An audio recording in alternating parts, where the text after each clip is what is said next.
Alright, so magsugod ta. Ang uban medyo layo-layo pa man to ilang gigikanan, so biyahe pa to sila siguro, no? Medyo nabirya lang sa traffic. Naplatan siguro sa ba? Okay?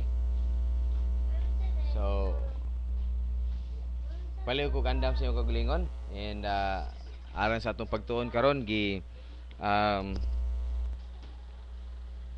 hinumduman nato ang mga always na gina-remind, no? Doon na duha ka butang nga may sama ikaw sa atong Ginoong Kristo, gikinahanglan nga ikaw number one interesado gyud sa pulong sa Dios. Ikaw mismo ang magbutang niya na sa kagalingon.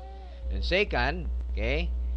Limpyo ka atubangan sa atong Dios, no? Kung doon na may sala nga kinala i-confess, imo ka na nga kumpisal nga to sa atong Dios, gamiton nato ang 1 John 1:9. No? Kung wala man, you simply pray sa ato ang panagtigom karon o pagtuon hilabi na sa atong internet connection nga mamahimo siyang stable for the next 1 hour and 45 minutes, no?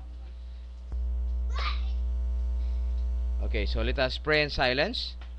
And again, also this is a special Sunday para sa mga amahan, no? We'll be talking about the doctrine of fatherhood. O unsay ginaistorya ni ana sa pulong sa Dios o kinsa man ang gi-consider nga mga fathers based sa biblical concept, okay? So let us pray in silent. After niya na mga 10 or 15 seconds atong i-close ato ang prayer time, and then adto ta sa ato ang mga additional nga mga informations nga kinalam sa mahibala nato. Okay, so let's pray.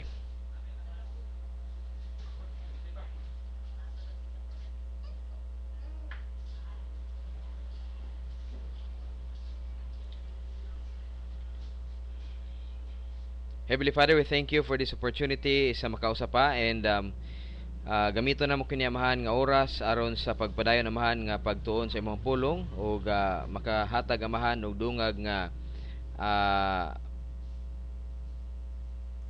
kahibalo mahitungod sa kinabuhi sa imong anak ug sa imong pulong nga mabase na mo amahan ang among mga buluhaton o mga lihok sa matag adlaw pinagi sa giya sa balaan nga espiritu. And we understand, Father, nga ang pagtubo nga may sama sa among Ginoong Kristo may tabo lamang kini kung kami mismo ang mahimong interesado sa pagtuon ini, o ikaduha amahan nga limpyo kami diha sa imong tubangan aron nga ang balaan nga espiritu libre siya sa pag-confirm sa matag kamatuoran o pag-guide kanamo sa mga kamatuoran nga gikinahanglan namo amahan nga matun-an. And we understand, Father, nga matuman gayud kini sa among lifetime kung amo alam amahan nga subayon ang imuhang mga giandam nga probisyon o mga sirkumstansya sa mga kinabuhi. And ang among pagtubo amahan gikan sa mga doktrina nga among natun-an ug amo kini amahan nga ibutang didto ngadto sa among launching pad sa wisdom compartment nga among nahibalaan kaniadto. Kini amahan mahimo kining ready to be applied as long as alert kami o aware sa mga sirkumstansya nga among ginatubang.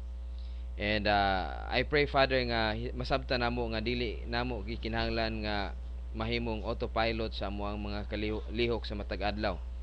Nibala namo amahan nga tungod niini dili namo masabtan amahan nga kini daing matag sirkumstansya nga imong giandam is gi-design kini aron nga malig-on ang amuang espirituhanon nga pagtubo.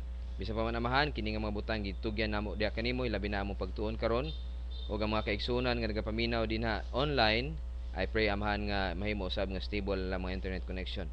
Balik na mo kanimo pagpasalamat o ginadayeg kanamo. Amen. Ayaw lang na siya ablihi kung magkinala mag-electric fan mo. Or kung di gid makaya, i-off na lang.